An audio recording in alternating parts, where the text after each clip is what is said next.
waan tokko sinitti machuudha shamarran irri tokko dhuguma sin jaallachuusaa fi dhuguma inni haadha warraa isaa isin godhachuudhaaf wantoota inni isinitti agarsiisu kan isinitti calaqqisiisu jechuudha. Irri tokko dhuguma isin jaallateera gara fuulduraattis immoo haadha warraasaa isin godhata yoo ta'e maal gochuu qaba dhiirri sunis amala akkamii agarsiisaa akkasis taatee akkamiitii isin irratti raawwata yeroo isin wal agartanii jechuudha. Baay'een keessanii akkuma beekamu gaa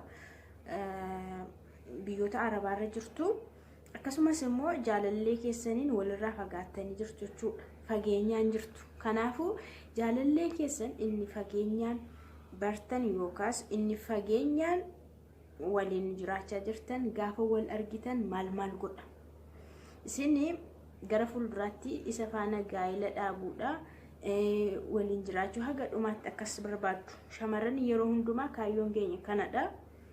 Dhiironni garuu dhiirri tokko jechuudha jira kan feekii namarratti hojjetu kan sobuu kan nama shawwadu kan qabeenya namarraa nyaatee miliquu barbaadu dhiirri akkasiitu baay'eetu jira.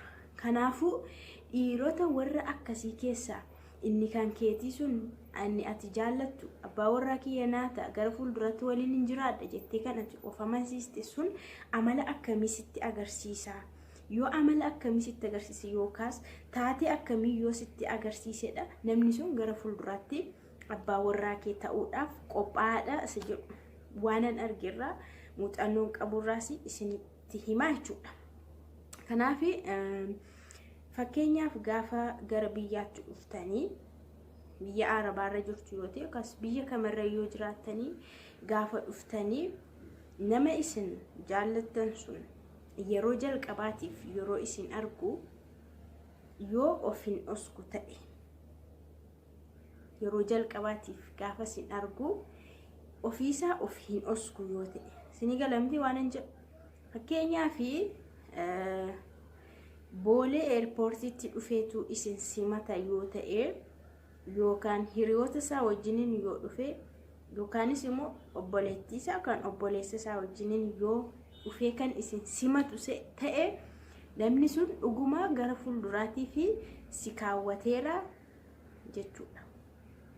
Humaa hiccitii duuba isaarraan hin qabu jechuudha karaa biraa. Hiriyoota isaa wajjiniin dhufee si simate jechuun yookaas obboleettii isaa obboloota isaa waan akkasii nama isatti dhiyaatu wajjiniin dhufee si simate taanaan si arguudhaaf gaafati dhuftu akkas godhe taanaan dhuguma namni sunee duuba isaarraa waan dhoksaa tokko hin qabu jechuudha. Waan ittiin sis shawwadaa nama biraa wajjiniinis kan jiraatu hin qabu jechuudha. Kanaaf mirkaneeffachuu dandeessan nama sana yeroo jalqabaatiif jechuudha. Yeroo jalqabaatiif jechuudha. Inni kan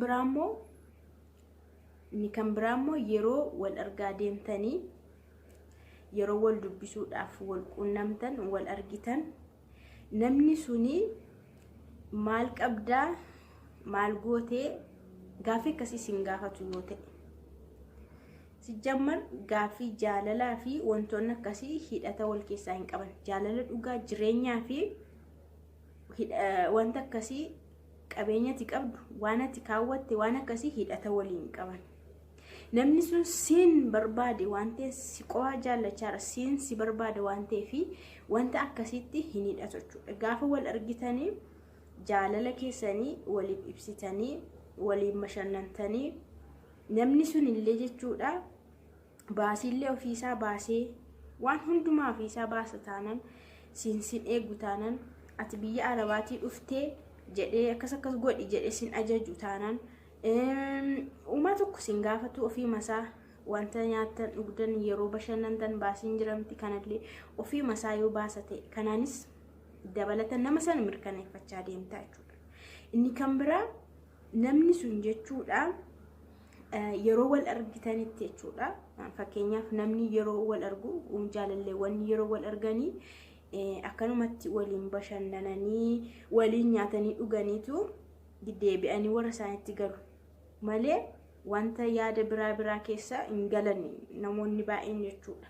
namoota kaayyoo hin qabne warra nama dogoggorsu barbaadan warra nama kuffisanii deemu barbaadan yoo ta'etu hin jarjaru malee jechuudha. Kanaaf yeroo sanatti namni sun waan tokko gochuudhaafi akkasumas walqunnamtii saalaa akka gootuu fi sin dirqisiisu yoo ta'e sin gaafatu yoo ta'e jechuudha. Hin callisa yoo ta'e namni sun yoo dhiiradha iyyuu garuu dhiirri yeroo baay'ee miirawaa waan ta'eef hin jarjaras waan ta'eef yeroo si argetti si quunnamuu barbaada waan ta'eef kun amala dhiiraati. Isumayyuu si dhiyeesse gaaffii akkasiillee si dhiyeessee hin beekamu si gaafatee mallee yoo ati lakki jettee hin dhiisa yoo ta'e yaada isaa duubatti deebisa yoo ta'e sin dirqisiisu yoo ta'e sin lolu yoo ta'e bakka jechoota garaagaraa kan namaan jedhan jira. Isa siin jedhu yoo ta'e namni sun dhuguma ammallee si kaawwachaa jira jechuudha gara fuula duraatti. Hamma gaafa ati yaada isa waliin qabdu karoora waliin baafattanii yoo cidha ta'e si